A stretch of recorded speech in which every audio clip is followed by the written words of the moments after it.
Erin Burnett Out Front, weeknights at 7, only on CNN. Well, I wish I could tell you that I was surprised. I am a little concerned that we're going to use the drones and then we're going to develop rules for them. The most important rules for the use of surveillance are basically the Bill of Rights. You have to have a search warrant to use a drone to go after someone.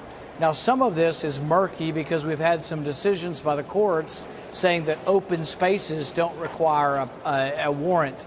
I disagree with those cases and think we need to revisit that. But particularly if they're using drones, they need to have a judge's warrant. Now, you've been critical, obviously, at the least, I guess. I think you'd agree with my characterization of the administration and its surveillance programs and the recent revelations about the NSA and others. You've said you want to sue the government over them. But I wanted to just, back in 2007, you're well aware, then Senator Obama was very loud in his criticism of President Bush and surveillance programs. He said the Bush administration put forth, quote, a false choice when it came to liberty versus security. But today, when he was speaking in Europe, President Obama defended his administration's surveillance programs, and I wanted to play you his reasoning.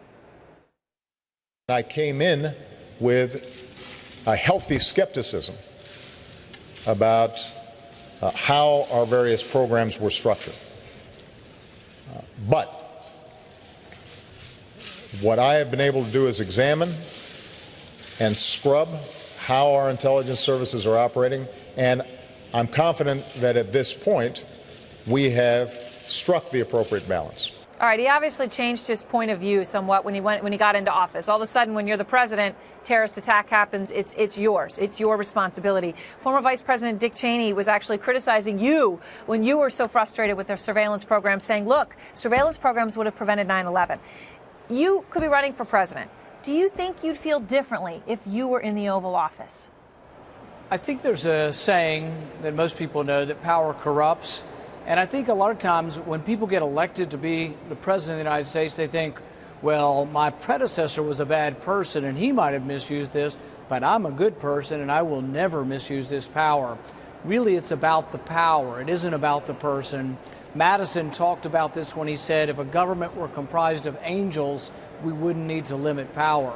I'm a big believer that power corrupts even the best of people, Republican or Democrat, and that's why we limit how much power we give to the executive.